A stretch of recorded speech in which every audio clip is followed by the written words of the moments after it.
व्यापारी के पुत्र की कहानी। किसी नगर में एक व्यापारी का पुत्र रहता था। दुर्भाग्य से उसकी सारी संपत्ति समाप्त हो गई, इसलिए उसने सोचा कि किसी दूसरे देश में जाकर व्यापार किया जाए। उसके पास एक भारी और मूल्यवान तराजू था। उसका वजन 20 किलो था। उसने अपने तराजू को एक सेठ के पास धरोहर रख दिया और व्यापार करने दूसरे देश चला गया।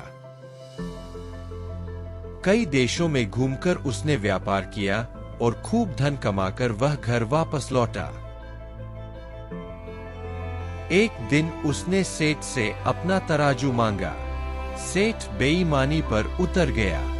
वह बोला, भाई तुम्हारे तराजू को तो चूहे खा गए।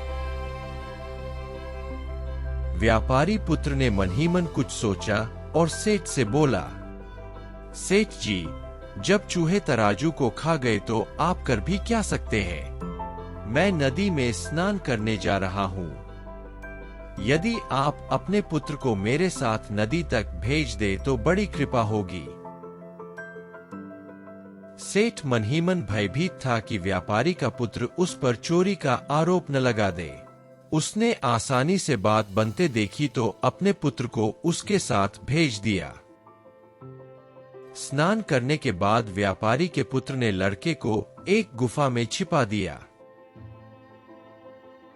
उसने गुफा का द्वार चट्टान से बंद कर दिया और अकेला ही सेठ के पास लौट आया। सेठ ने पूछा, मेरा बेटा कहाँ रह गया? इस पर व्यापारी के पुत्र ने उत्तर दिया, जब हम नदी किनारे बैठे थे तो एक बड़ा सा बाज आया और झपट्टा मारकर आपके पुत्र को उठा कर ले गया। सेठ क्रोध से भर गया।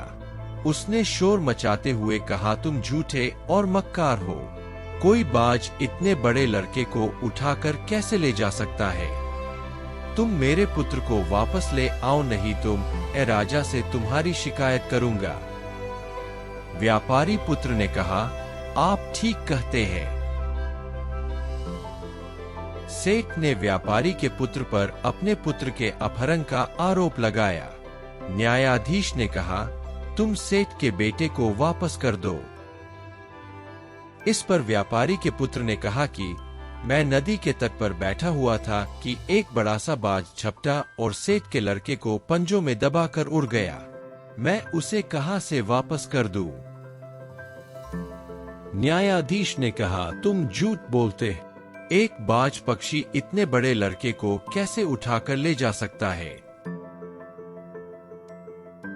इस पर व्यापारी के पुत्र ने कहा, यदि 20 किलो भार की मेरी लोहे की तराजू को साधारण चूहे खाकर पचा सकते हैं, तो बाज पक्षी भी सेठ के लड़के को उठाकर ले जा सकता है। न्यायाधीश ने सेठ से पूछा, यह सब क्या मामला है? अंततः सेठ ने स्वयं सारी बात राज दरबार में उगल दी। न्यायाधीश ने व्यापारी के पुत्र को उसका तराजू दिलवा दिया और सेठ का पुत्र उसे वापस मिल गया। सीख, जैसे को तैसा।